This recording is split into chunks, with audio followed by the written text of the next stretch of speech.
Okay, so hi everyone, welcome to our GAMSAT Roundtable. We've got our specialist tutors in GAMSAT, Emma, Tanevska and Amy White, and myself as head of faculty at St Andrews College. We've got a student, Ash Dribus, who recently sat the GAMSAT, and another one, Jim, who's about to sit it in March. And we're going to have some people joining in, but first, if I could just ask Ash, you sat the GAMSAT last September. How did it go, and do you have any tips for people? Was it as you expected? What was it like? I didn't really know really much about the GAMSAT before going in, but then I sat down with a couple of people who before have sat it previously, and I kind of just worked through systematically at like areas I thought were my weaknesses and started there. So for me, that was science, in particular, having a non-science background. So just starting off with chemistry first, organic, and then moving through to biology. One area that I didn't address perhaps as well as I should have was physics, and going into the next GAMSAT in March, that's definitely somewhere I'm going to start.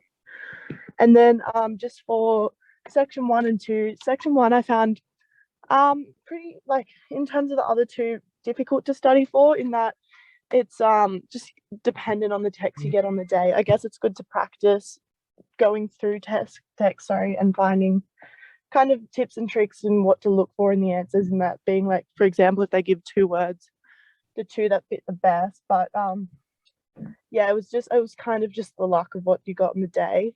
And then with section 2, I actually found watching Facebook Watch, of all things, like some political videos of politicians and their opinions, like in regards to health or just kind of some controversial topics at the time, was really interesting, quite helpful, because they were quick watches to just kind of get some ideas going really quickly and easily. Yeah, that would probably be it for me. So section 3, which is the big science section, I don't know what anybody else felt, but sometimes people say that it's quite biochemistry and chemistry heavy, but then you were saying that you felt like you had to know also the other ones like physics, because there are fewer physics questions. I don't know what the tutors, or does anybody have any comments about what the best strategy is for section 3? Well, in terms of proportion of questions, there's definitely more chemistry and biology ones, but I find that the physics ones are like, you get it, or if you don't understand the concepts coming into it, then your chances of getting the question are much lower. Whereas like the biology ones, they'll give you like a lot of the information that you need to answer the question will actually be in the stimulus. Therefore, I've heard some people's strategy is like, don't even worry about physics before the exam, just ignore those questions and skip it. However, I think if you do have the time, it's definitely worth getting the physics questions, because personally, physics was like one of my strong suits. And so when I got a physics question, it was like, physics is like when you get the questions, and if you know how to get it, you know how to get it, and you know that answer is right, and it's one of the ones you can answer with the most confidence. So I would advise against people when they say just ignore the physics because it's the least questions. I definitely take the time to like tackle the concepts, even if they're completely foreign. You'll get it eventually, and when you do, they'll become some of your favorite questions. I spent a whole summer to try to teach myself VC physics because I had no physics background. And I found it so hard. It just didn't come naturally to me. And even in the exam, I'd done so much prep for it, but I was just looking at the questions. I was like, I just still have no idea. So I wish I had your brain for that. I just did all the biology and chemistry first, and that pretty much took all of the time. So I just guessed most of the physics in the end. Yeah. Yeah, I guess it's interesting, just different people have like different, like, brains are wired towards different types of science. So yeah, maybe that play to your strengths is a good idea. But especially if you get like the opportunity to sit it like more than once, then if you can identify your weaknesses from the first one especially, then yeah, addressing those for the second one is a really good strategy. Yeah. I think basically the questions that I would ask, because I remember when I sat section 1, for example, I also found I couldn't revise for it. But you need section 1 to pull up your mark for the rest of them. So that would be quite an interesting thing to flesh out. And then the other thing would be if Amy had any comments about section 2. I used to write section 2 in a very formulaic way. the essay section, I used to do introduction, then argument, counter argument, a synthesis paragraph, which would bring the two arguments together, followed by a conclusion. It was always like, this was written because I'm old, but it was, you know, 2 sides of written. Each one of those was a paragraph, and I used to just write really fast, bang, bang, bang, bang, bang. And I don't know if that's a good technique. So maybe you could talk a bit about that. That's exactly what I did. I did argument, counter argument, synthesis. That's pretty funny. I think that always works, in my opinion, because I think it adds automatic, just like depth. If you can see both sides of the argument and you can put them both together, I think the examiners are always impressed by that, instead of just 3 paragraphs pro a particular thesis. So that's something I recommend to a lot of the students who come to me. But it's quite difficult to achieve because you can sometimes look like you're sitting on the fence, so you're confused. Takes practice. I liked Ash's tip about the Facebook watch. I think that's quite a good idea. Yeah, I just found it helpful because it's just a quick 5-minute watch, and obviously the Facebook algorithm gets to know you pretty well, so you just kept getting fed like pretty just quick, easy like videos that present usually like kind of out there opinions you wouldn't usually kind of think of. And so it was good like for some ideas where I just couldn't think of like a counter argument. It just provided that information where you'd be like, oh, okay, well, here's another side. And then in the obviously the conclusion, just summing up, really like bringing home what your point is. But as you said, having the 2 arguments definitely adds depth to your essay, and the markers, I think, really do appreciate that. I also liked the book, The Meaning of Things by AC Grayling. I think that's a bit of like a GAMSAT staple people often recommend. Yeah, yeah, definitely. I've read that also. It's really good because it touches on so many different topics and makes you think about like a lot of different things. Yeah, yeah, exactly. I kind of made these slides. I went back and actually found my own GAMSAT documentation from like 2008, 2009. These are my original admission tickets, which is, you know, a blast from the past. I sat GAMSAT 3 times. So one thing I always say to people is the first time I sat it, I failed. I got 48 in the science section. Second time I sat it, I spent a long time revising. You know, I was lucky enough that I had a job where I could sneakily revise on the side. And so, you know, then that year I got, if you go forward a slide, I've actually got the marks that I got. So this was the first time I got 64. You can see I got 70 in section 1, 77 in section 2, and 54 in section 3. And back then that was enough to get into UCID. There are some slides later on about the cutoff now being a bit higher. So the cutoff for UCID is usually about 69. And anyway, if you go back a couple of slides, I ended up sitting GAMSAT and finally got 71. But that was because I was very relaxed. I actually already had an offer, and then I sat it again just to see if I could get a better offer. But I don't want to talk too much about my journey, but I just thought I'd put these up there because, you know, that kind of shows you that if you persist with GAMSAT and you take it over and over again, you can beef up your marks. Sometimes people have a bit of a myth where they say, oh, you know, you can't really improve your marks, but it's not true. You really can. And then if you go forward again, you'll see that there's actually online, you can just find this. This is a Fraser GAMSAT, which is a paid for course. It's actually a really nice website, and they'll show you what percentile you're on with your score. So I think, you know, sometimes it can be quite emotional. You put a lot of effort into it, and then your score's like almost good enough or not as good as you hoped, or, you know, but just remember that even if you're posting, it's a very, very difficult exam. Even if you're posting a halfway decent score, you know, and this is actually not just the general population. This is the population that chooses to sit GAMSAT. So it's already a population of, you know, high achieving people who've learned a lot. If you're even posting scores that don't get you into medical school, it's still an achievement, you know, because you're still, even with scores of 56 and 58, you're still bang on average of that cohort of people who choose to sit GAMSAT, you know.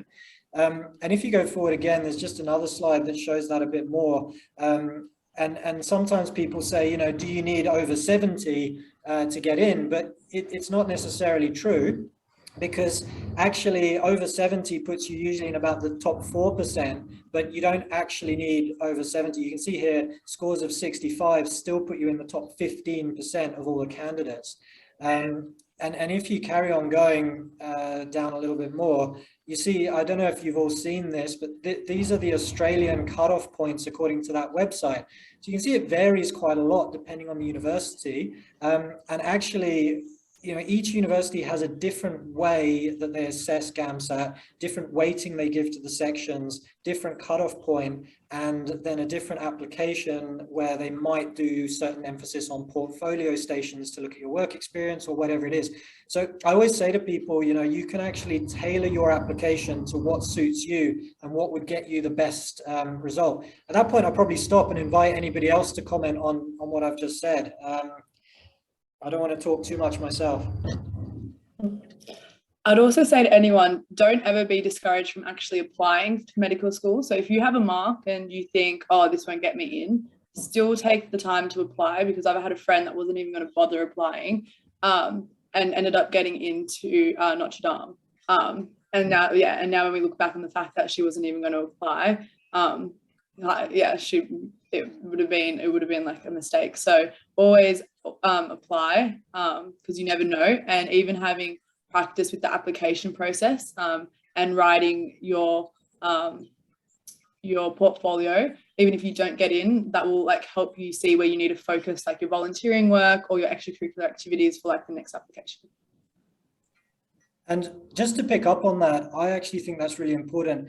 The application, so going through the motions, sitting the GAMSAT, even if you fail it, it's a very big learning experience, because you actually have the real live experience of how it was to sit it. And that really boosts you when you retake it. And that's the same for all these interviews and applications. So if you can kind of distance yourself from that like emotional thing where you might fail, I would argue that you should always, as part of your learning, take these things, you know, every opportunity you can. Even small things, from being in a room full of people, like typing on the keyboard, which can be really daunting, like when you first take section 2, you know, the second time you take it, you're prepared, and those things aren't going to phase you as much. So yeah, there's definitely experience and benefits that you get from sitting it, even if you're not sure if you're ready. Also, another website that's useful is Paging Doctor. I don't know if any of you use that, but it's like a blog for people who want to get into med and people who are in med, like medical students, to talk about how they got in, and they sometimes have really good tips, and they often post what marks they got on Des O'Neill or ACER tests, and then what their eventual mark was. So it's good for predicting where you're likely to get into. But I think this table is fantastic that Chris just put up. Yeah, so if you skip forward, if you look at that table has, just go to the UK table, because there's an equivalent table for the UK. So a lot of universities in the UK actually use GAMSAT, and they have a much lower cutoff than Australia. As you can see, you know, if you look at Swansea in 2019, their cutoff for GAMSAT was 50. So it's also kind of good for your morale, because if you're applying in Australia and you don't get a score that allows you to be interviewed in Australia, just remember that that score would probably have been easily enough for the UK. You know, maybe that's because the UK is a worse place and nobody wants to be a doctor there. I don't know. But it's quite an interesting point. You know, you can sometimes get quite emotional if you don't get the result you get, but, you know, just remember that actually other places that result would have been fine. I wonder if I could invite Ash or Laura, who've recently taken the GAMSAT, to comment at all. You know, what are their plans going forward? Are you going to be applying? You know, any comments on anything we've said? But I do understand if you're driving and so on and you can't comment, that's fine. Hello, I'll jump in. It is good to see actually comparing those to the UK ones. Like I actually hadn't even looked at that, which is interesting. But my plan, I've still got another year of my undergrad. I'm planning to sit it again in March, the GAMSAT. Try and boost my marks, get it kind of a bit more consistent across my sections, because my section 3 science was definitely where it pulled me up. So try to improve my essays in that section 1, which hopefully will be a bit intertwined, like kind of studying for one helps study for the other a bit. So that's kind of my plan at this stage. Okay, thank you. If I can say something interesting about Laura, was that when Laura was first considering sitting it, she like called me up or messaged me and she was like, I'm not going to sit it. I don't feel ready. Like I don't have enough time to practice. And then, you know, she put in the effort, and by the time she was like about to sit it, she felt like really prepared and good, and like got a really impressive mark. So yeah, Laura was one of those people that was really like scared at first and then ended up going really good. I was really proud of her for that. Thanks, Emma. So what's, for the people who've sat GAMSAT recently, what's your opinion about being tutored? Because a lot of people will get GAMSAT tutors either through the St Andrews College, which we're all affiliated with, or people get people to do it on the internet from other countries or whatever. Do you think that it's important, and do you think it's important for each of the sections, or do you think that you can just study on your own? I personally thought it was so valuable. I definitely found there was points where like I just became a bit lost in my study, a bit like, what am I doing? Like, am I really like, because obviously it becomes pretty easy to focus on like the areas that you're actually good at and probably don't need to be studying as much. Like I obviously much preferred studying my like science section 3 questions just because that's what I enjoy the most, but like really I needed that kind of push and like extra guidance in those section 1 and essay ones, which I think like I had Emma, which obviously really helped with that. So I think it really was like really added a lot of value to my GAMSAT experience. That's good to hear.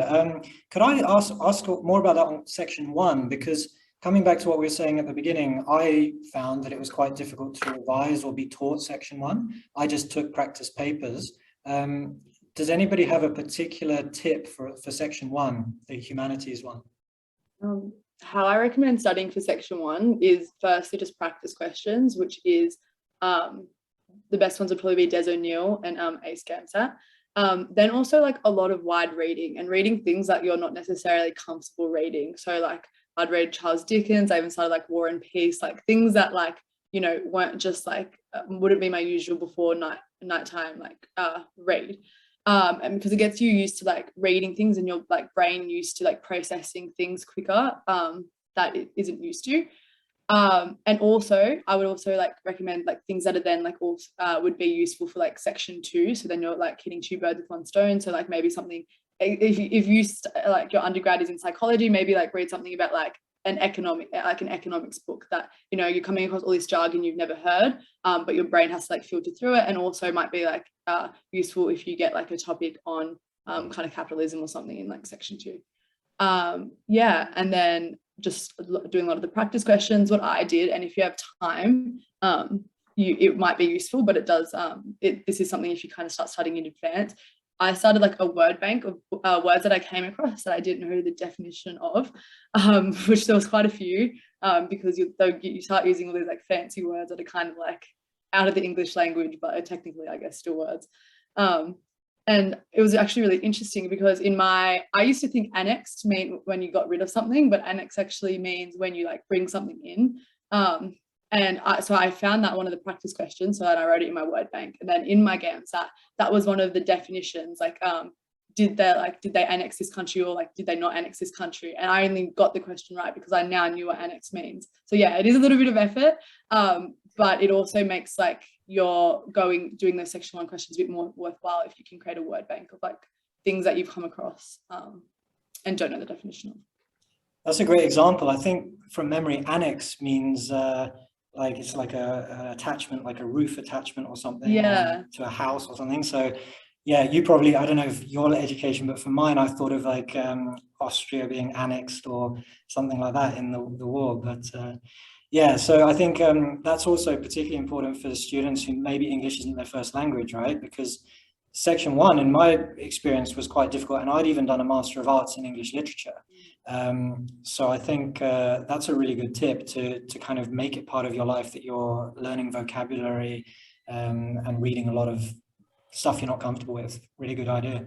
Yeah, and reading especially can be part of like your study without studying. So like studying for the GAMSAT does get quite intense, especially when you're always doing questions. So I always tell people, find some things that are still studying, you're still engaging your brain, you're still learning new information, but it feels almost like a rest. for example, like I loved watching John Oliver. Like it was enjoyable to me, but I was still learning and things. So like find a few, like find some podcasts, find something, like, even follow some Instagram pages that like have nudes, but you like enjoy engaging with it. Yeah, you'll learn more, but it won't like overfry your brain. Also, I was going to say time management was a big issue for me, and I would often struggle to finish tests, the GAMSAT tests. So I developed a good strategy of, I'd set enough practice questions for practice tests for section 1 that I knew which questions I was better at. And so I would do all of those first and then go on and do like the big, huge diagrams they sometimes put up, or big tables. I do those last. And I also spent more time, allocated more time reading the paragraphs or the stems with more questions attached. So sometimes there are like 5 questions and a paragraph. And so I allowed much more time for that. But then there are other paragraphs with just 1 question. So basically I would just skim it and guess it and then move on.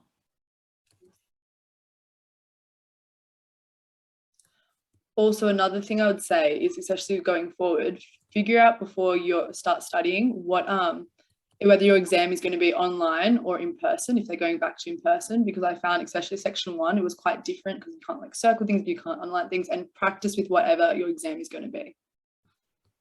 Online would be hard. Yeah, it was a bit hard to switch to it, but if you're going to do it, then practice, and you can learn like techniques to handle each of them. Yeah, so actually, could we just say a bit more on that? Because when I did GAMSAT in 2009, it was a whole day in an assessment center. Section 3 had 110 questions. You know, you had to write the essays by hand. It's all online now, and it's a bit different. Are there any really important things that people need to know because it's online?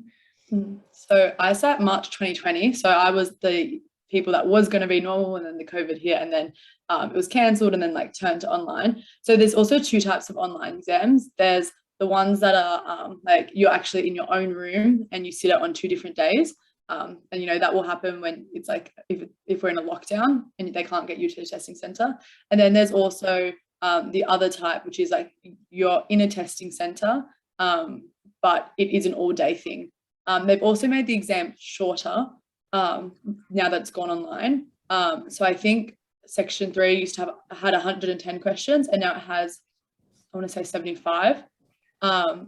So you can note that when you're practicing your questions. It's good because I guess it's not like as much of a marathon. But yeah, I would kind of figure out what it's going to be like and then practice towards that, because they might be going back to writing. I have no idea what their like strategy, like what their plans are for that. So definitely something to look into. Yeah, but because it has gone shorter, it is a bit more of a I think people are finishing the exam more. So yeah, about getting that accuracy and being able to like have a go at every single question, because I think there's also a little bit more time per question than there was historically in the exam. So yeah, the GAMSAT has gotten less daunting, because when I found that when I was originally studying, it was going to be like the old exam, and I got really exhausted by the end of the day of doing like the whole exam. But when it switched to like the less questions in each section, I would do it and I'd mark it and I would still be kind of fine. So yeah, it is less daunting as it than if you do a whole practice paper as they are now. It is 110 questions. So my comment is, when I sat GAMSAT, especially section 3, it was very easy to not finish or to suddenly panic at the end and have to rush the last maybe 15 questions. And I have a student that I tutor in GAMSAT who didn't finish section 3. My advice in all these types of exams is work briskly through, mark the ones that you maybe want to come back and have another look at, and make sure that whatever you do, you finish, because you might find that the 10 final questions you missed happen to be the ones that you would get all of them right, and that makes a huge difference to your mark. Is that still relevant advice? Do people agree with that? Yeah, definitely. I don't know. I've always found that the few questions at the end as well are like kind of, not always, but are also kind of like a little easier. Yeah, they're shorter, right? I found yeah, that. I don't know. It feels like they do like kind of do it as a reward system to those people who do make it to the end. So definitely walk quickly through. But in saying that, don't like feel like you have to go so quick that you see a question, you get you're not getting it straight away, so you get overwhelmed and just skip it. Actually have a go at each question, but and don't overwhelm yourself. But yeah, move on if you are reading it in that calm mind state and still not getting it, and then like, yeah, move on and definitely mark it. I always have a page next to me, questions to come back to, and I just like write them down. Yeah, I definitely found that. I still found the section 3 this time. So it was online and we only had section 3 on its own day. But I still found it quite time pressured, and I definitely came to the end with like my piece of paper with probably like 6 questions on it that I'd gone, kind of done a quick like almost estimate, like could kind of narrow out 2 of the multi-choice and then like gone with 1 of them, but I had to go back to. So it was definitely, I'm glad though I skipped those at the start and didn't spend too much time on them, because those, I agree, those ones at the end, I was really glad I got to, because I was thinking of, I remember finishing the exam and I spoke to a few people like, oh, I didn't even get to the last one. I was like, God, the last ones were, I think there were some bio ones, which I was quite like strong with. So I was like, thank God I checked them first before I did get stuck on like the early ones. I've even had a friend who told me, because like, I'm not sure if this is correct, but I understand like obviously it's all scaled, like you put into like the percentiles and everything. Does it affect like if less people are answering a question, hence less people get a question correct, is that weighted more than if like heaps of people are getting a question right? So I don't know the secrets of how the GAMSAT does that, but every exam has a lot of statistical and kind of analysis that goes on in the background, and most decent organizations will evaluate every single question very carefully. And if that question is not performing well, so if it's not a good differentiator, so if everyone's getting it right or everyone's failing that question, then they usually take it out and they change it.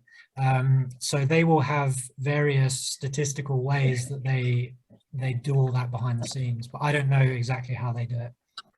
Okay. So coming back to the poll, so the question was, how many months do you think the average person needs to revise for GAMSAT? And everybody said 0 to 6. I'd probably say that's true. When I failed GAMSAT the first time, because I got 48 in the science section and the cutoff was 50, I then did about 5 hours a day for 5 months. And then I got a mark that got me into a medical school. And I came from a non-science background. So you know, that's kind of an interesting ballpark figure for some people who are also from a non-science background. I don't know what other people think about that 5 hours a day for 5 months. Does anybody have any comment? Well, my thing is, if you're going to be studying, like with the 0 to 6 months, it's every 6 months. So that means that there's a GAMSAT like within that time. If you've been studying for like a few months or like 6 months, sit the next GAMSAT. Don't think, oh, I'm not ready yet, I'm going to sit the one after, just because you get experience from sitting the first one. So yeah, sit like the one that comes first after you've started studying, and then you can always sit it again. And yeah, I did quite an intense method too. I did 3 months, but I did like 8 hours a day, like every day, if not more sometimes. Yeah, I did quite an intense approach as well. So if you have the luxury of doing that, I would like an intense approach can be good, especially since you can practice like doing a whole GAMSAT in a day is really like valuable. But yeah, if you are struggling with balancing uni, if you're sitting uni at the same time, then maybe starting a bit like longer away can be better. And also when I say 0 to 6 months, it also means like start all the sections. Don't leave one section for like 3 weeks before. And I always find that people do that with section 2 because it's the most daunting to start writing like a whole essay. But do not leave section 2 to the end. Start, if anything, make that the first thing you do.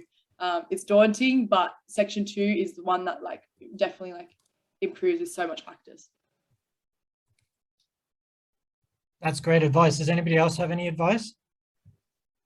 I loved March GAMSAT because, like Emma, I could just use it the summer holidays and study like 7 hours a day or 8 hours a day and do entire tests. And that was really good. But I found September, which was the first one I sat really hard because I had to study alongside uni and it was just so hard to balance the two. So March felt a lot better in that respect. Yeah, I think I experienced a bit of that. I've obviously only done one. I did the September one, and I found like as soon as the GAMSAT finished, I felt like I needed like 3 weeks just to like not do anything. Then I had uni assignments all starting to pile up. So I think the March one's gonna be good. Yeah. Have this far. I'm very pro March. Yeah. I'd certainly echo those points. And I also think once you pay for it, you're going to revise harder. So I'm a big advocate of, similar to what Emma was saying about just do every single day as much as you can.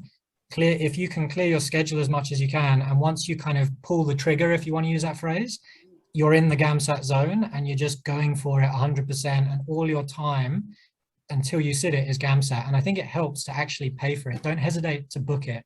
Once it's booked, it gives you a bit of a fire up your backside to get revising. Mm-hmm. And Yeah. also, oh, sorry, go. I remember that moment when I called Emma, like she mentioned before, and I was like, no, I'm not ready. I don't have enough time to do it. She was like, just do it. And then that night I was like, I have to pay for it now. Otherwise there's no way I'm actually going to do this. And then as soon as I paid for it, I was like, all right, kind of have to do it now. I also think a GAMSAT study schedule is a very valuable thing. Gather up all the resources that you want to achieve. And I would recommend DES, and ACE GAMSAT, and obviously all the ACER things to do towards like the end. And create a schedule of when you think you can get it all done. Even if like look through the books, because it's big, and so you'll see what you have to do. And to get through all those questions, you're definitely going to need a few months, pretty intense, if not more. Did any of you guys pay for a course like phrases or something like that? I didn't, but I was wondering if it was any good. No, I haven't looked into it much. Maybe I'll look into it for March, but Can be good. I've heard some mixed reviews on it. The tutors are pretty solid, but I think it's quite expensive. In my experience of those courses generally in other exams, they're usually quite good because the tutors will basically sometimes have a bit of, not exactly insider knowledge, but a familiarity with the exact types of questions that are going to come up.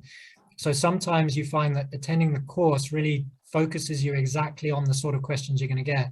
And also, if you're the sort of person who needs a bit of motivation, again, they're super expensive. You've paid for the course, and then you're going to work really hard on it. So it can be a motivator as well. But in some cases, the courses are so expensive that you sort of can't do it. I know M Joseph, who was another person that started last September, did a course, and I think she quite liked it, but also found sometimes that the questions weren't completely explained. Sometimes she'd have to come to me and I'd have to kind of like help her, or still talk her through a concept that she didn't quite understand when they did it. But I think she quite liked it. But again, they are very expensive. And then picking up on something that somebody just said about the time off, so taking 3 weeks off to kind of have some rest after GAMSAT. If you do take this kind of pull the trigger approach and you're working really hard on GAMSAT, and if you don't have the luxury of not doing it at the same time as some other thing, whether paid work or university work or whatever it is, you do need to factor in time off. You know, you need to really pay attention to that. And I find when I'm revising for these types of exams, I'll also factor in that during the revision period. So I'll say, okay, I'm going to just wake up every day, revise all day, but then, you know, I'm going to make definite times where I'm going to just switch off and not think about it. Because otherwise you get burnt out and then you don't perform well in the exam. So as we're kind of concluding, could you please skip to the last slide? Because I always like to say, you know, if you fail something in any medical stuff, yeah, this is quite interesting. So when I first failed the GAMSAT, you know, you get a letter or email or whatever, and actually there are a load of universities which will take you, even if you haven't made the cutoff for your first choice country or university. And as we said at the beginning, Australia has very high GAMSAT cutoffs. The slide that was up before was showing the UK cutoffs are much less. And actually, I got this email again. I went back and found it from 2009 or whatever it was. And there are universities which will actually take you. So there are other avenues, and you don't necessarily become a worse doctor. I actually went and saw one of these universities, Charles University in Prague in Czech Republic, and I met some students that did this, and they were becoming really great doctors. They were getting a really good degree in a cool place, and it was a bit cheaper. And you know, medicine is the sort of thing where it doesn't really matter where you get your medical degree, arguably, because you've got to be good enough to be a doctor at the end of it. And the same also goes for, you know, choosing to do dentistry. So I had a discussion with a student recently, and that student said, you know, I would probably be just as happy doing dentistry, and her reasons for wanting to do medicine were also satisfied by the career of dentistry. And it's worth, you know, just remembering that even if you don't get your first choice, there's plenty of options. And if you just decide, I'm absolutely definitely going to do this no matter what, you can find an avenue, because GAMSAT and, you know, going to the University of Sydney, where most of us based, is not the only avenue. And I think that's interesting. You know, does anyone have a UK passport, for example, and you could go and do it in the UK? Does anyone have a passport for another country? You know, are you prepared to go and have an adventure in the Czech Republic? I don't know what other people think of that. Everyone think that's nonsense. They're like, nah, I'm not going to these universities. No, I was originally wanted to go to like the UK. That was like studying medicine in the UK was like a big thing that I really wanted to do. And then I guess with coronavirus, that kind of just the uncertainty of like moving to another country kind of just crushed that dream a little bit. But I guess with things coming out and becoming a bit more normal, it's definitely something to consider again, and really cool. Yeah. Okay, so let's do a final roundup then. We've said quite a lot. This is all going to be recorded and loaded onto the St Andrews College intranet and also a YouTube channel. So let's go around. What's everybody's one kind of massive tip for GAMSAT, for anybody watching this thinking, I'm going to take it next semester? I guess, Chris, you kind of said this a little bit before, but don't be scared of failing, because if you want to fail any exam ever, like it's the GAMSAT, because you can sit it again and they don't take into account like your past results. So like it's not on your record or anything, unlike like, any other exam you fail. So do not be scared of failing, because you'll still have learned something, and no one will ever like have to see that result. That's a great tip. And actually, like I was saying before, I sat my final third time I sat GAMSAT, I already had an offer, but I was applying in the UK and Australia, and I sat it, and I think it was like I could slip it in to my application. I emailed them and I said, look, I resat it. Can you use my higher score? And they were like, yeah, sure. We'll go in and put in your higher score. I don't know if they'll still do that, but they certainly did that 10 years ago. My biggest tip is analysis of practice tests once you finish them. So instead of saying, oh, I didn't do very well on that one, I'll have a rest and try again tomorrow. You know, have a rest, and then the next day just look back at the practice test and try and figure out where you made mistakes. Why did you make a mistake? Was it because you didn't know the concept, or was it a silly mistake, or was it just a question that you need to practice more but you should have known? So try and see the patterns in the kind of mistakes you make and learn from them. Oh yeah, that's such a good tip. I'm really glad you said that. I used to sit these GAMSAT practice exams, and then I'd do it on a Saturday, and then on the Sunday I'd have the whole day just to really learn my corrections. You know, so important. And actually you can kind of trick yourself into enjoying that. You know, I'd be like, oh, why did I get that wrong? And then you find that you've got some fundamental misunderstanding of some science. And you know, I remember learning about entropy and, you know, the fact that the universe tends towards disorder. And I was like, oh, wow, that's really cool, you know? So if you can make yourself enjoy the fact that you're learning this stuff, I think that's also quite a nice thing to do. On that point, I created like I called it my hard question book, where I put every question that like, it wasn't just a silly mistake, but I like fundamentally like had some gap in my knowledge there. I added it to this book, and then it became a manual of my blind spots. Before the GAMSAT, I would like went through all the questions and then like, you know, patched up that knowledge, and it was like really valuable to like have a map of everywhere that I'm like had to make sure was right in my brain, especially since you're studying for so long. You'll do practice tests, you'll get things wrong, you'll understand it, and then by the end, 3 months later, you'll have completely forgotten that again, and it's likely going to be a blind spot, like maybe again. So then, yeah, having that book to make sure you can patch those up, like, or like the week and 2 weeks or 2 weeks before the GAMSAT, it's important. Yeah, I mean, I know I'm talking a lot, I should really not talk so much, but yeah, I used to do that as well. And I would then go through my entire booklet the day before the GAMSAT. Yeah, I did that too. Yeah, because you won't remember, and you know, you've studied it at the very beginning of your 5 months, 5 hours a day or whatever I did, and then you're not going to remember it. So then right before you go in, the day before, that was a thing I did. So controversial, but opposite to that, I think taking the day off before GAMSAT is also really good, especially if you're doing the written marathon GAMSAT. Having a really fresh brain is great. Yeah, so and this has come up many times over the years for me, because there are some people that definitely advocate that. They say, you know, once you are near the exam, you're not going to learn anymore. It's, you know, just you take the day off, you make sure you're fresh, you rest, and it's really whatever works for you. For me, I used to actually like cram right before I went into exams. And I always did that because I thought, you know what, if it happens that I've just read that thing and then there's a question on it, I'm going to get it right. So I did that. But if you're someone who knows that that doesn't work for you, then definitely, you know, you should do the take the day off before, you know, and go fresh to the exam, because the exam is demanding. You have to be fresh in the exam. And I have a tip actually that I've used for all my exams, and it works for people who get nervous in exams. Once you sit down in the exam room, you can kind of think to yourself, my mark is fated now, because you're not going to learn anything else. You're not going to do anything other than try your best. So once you start putting fingers to keyboard or pen to paper, you're sort of fated. Nothing's going to change for you. Everything that's going to happen from that point on, you can't change. And then that makes you quite relaxed, and you can almost enjoy the exam. You know, I always used to think of the exam as, right, I've done a load of work for this. This is my moment to actually perform, to kind of show what I know. And once I'm sitting here, nothing's going to change. My mark is now predetermined. Maybe it's not true scientifically, but it worked for me. Any other final comments from anyone?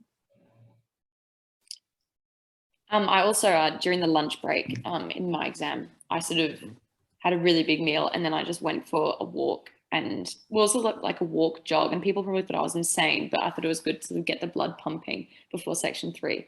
It's a very minor tip, but that's actually amazing. I've never done that during the actual exam, but I've found, as maybe you guys have, if you're not like really working that well with your brain, taking a moment to go for a jog, you come back to your work and you're like buzzing and refreshed.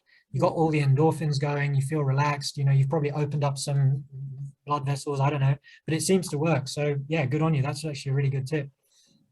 And the other thing with that is that you don't then stand around in your lunch break talking to everyone, because I always used to hate that. You know, it's awful. Yeah, avoid that like the plague. Just take a walk, go sit somewhere private.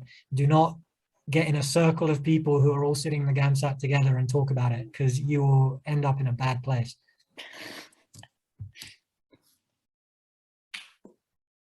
Okay, so I think that's probably about it, unless there's anybody who wants to make some final comments.